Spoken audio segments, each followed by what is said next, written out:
মাছ মাংসর চাইতে ভর্তা দিয়ে ভাত খেতে সবারই নিশ্চয়ই একটু ভালো লাগে। তো ভর্তা তৈরি করা একটু ভেজালের কাজ বলেই হয়তোবা রেগুলার এটা তৈরি করা হয় না।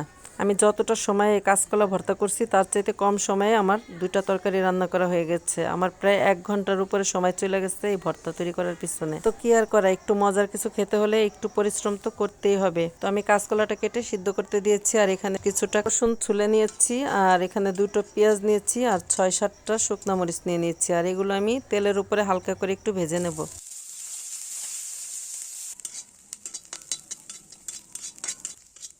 আমার রসুন পেঁয়াজ ভাজা হয়ে গেছে। এখন দেখুন এই যে এদিকে কাঁচকলাটাও সিদ্ধ হয়ে গেছে। তো এই যে আমি যে খোসা সহ সিদ্ধ দিয়েছিলাম, আর এভাবে খোসা সহই আমি ভর্তাটা পাটায় বেটে নেব।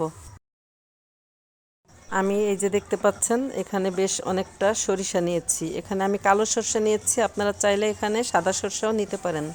প্রথমে আমি অল্প একটু পানি দিয়ে সরিষাটা ভালোভাবে মিহি করে বেটে নেব।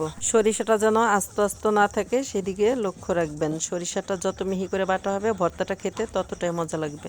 সরিষাটা বাটা হয়ে গেছে, এখন আমি এভাবেই মিহি করে রসুন পেঁয়াজ আর শুকনো মরিচটা বেটে নেব। কোনো দিনও যারা কাঁচকলা ভর্তা খাননি বা কাঁচকলা ভর্তা যাদের পছন্দ না, তারা একদিন এইভাবে কাঁচকলা ভর্তা করে খেয়ে দেখবেন যে কতটা অসাধারণ লাগে খেতে। আপনি না বললে বুঝতেই পারবেন না যে এটা কিসের ভর্তা। আমি যখন এই ভর্তাটা তৈরি করেছি তখন বাসায় কেউ ছিল না। তো আমি ভর্তাটা তৈরি করার পরে ওদেরকে যখন ভর্তাটা দিলাম, ওরা তো কেউ তরকারি খেলোই না, এটা দিয়েই সবাই ভাত খেলো। আর সবাইকে জিজ্ঞাসা করতেছিলাম যে এটা কিসের ভর্তা, এক একজন এক এক রকম নাম বলতেছিল, কেউ বলতেই পারলো না যে এটা কাঁচকলার ভর্তা।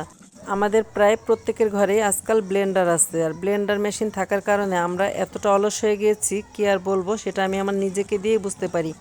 আগে আমি সপ্তাহে 2 থেকে 3 দিন বেশ অনেক রকমের ভর্তা তৈরি করতাম পাটায় বেটে, কী যে ভালো লাগতো। আর এখন আমি ম্যাক্সিমাম দিনই কোনো ভর্তা তৈরি করতে গেলেই আমি সেটা ব্লেন্ডারে করি। আর ব্লেন্ডারে করার কারণে মানে সেই ভর্তাটা তো মজা লাগেই না, আরও দিন দিন যেন আমরা অলস হয়ে পড়েছি।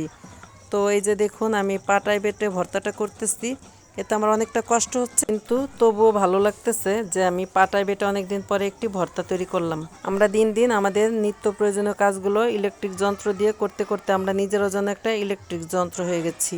বিদ্যুৎ না থাকলেই আমরা একেবারে অচল হয়ে পড়ি। কিন্তু দেখুন একসময় আমাদের মা চাচিরা সংসারের যাবতীয় কাজগুলোই কিন্তু নিজেরা হাতে করতো। আমাদের মা চাচিদের 8টা-10টা করে ছেলে মেয়ে ছিল, তবুও তারা কতটা সুস্থ ছিল। এখনো পর্যন্ত তারা কতটা সুস্থ সবলভাবে সংসারের যাবতীয় কাজগুলো করে, যেগুলো মনে হয় আমরা দেখলে পরেই যেন হাঁপিয়ে উঠি। বাসায় 2-4 ঘন্টা বিদ্যুৎ না থাকলেই আমরা এমনভাবে অচল হয়ে পড়ি আর চিৎকার চেঁচামেচি করি যে কখন বিদ্যুৎ আসবে, কখন এই কাজটা করব ওই কাজটা করব। বিদ্যুৎ ছাড়া যেন আমরা একেবারেই অচল হয়ে পড়েছি। বিদ্যুৎ না থাকাই ভালো। বিদ্যুৎ না থাকলে আমরা ফোনটা অন্তত পক্ষে রেস্ট পায়। যখন যাদের বাসায় ওয়াইফাই কানেকশন আছে তাদের ফোনটা অন্তত পক্ষে রেস্ট পায় এবং তাদের চোখ দুটোও একটু রেস্ট পায়।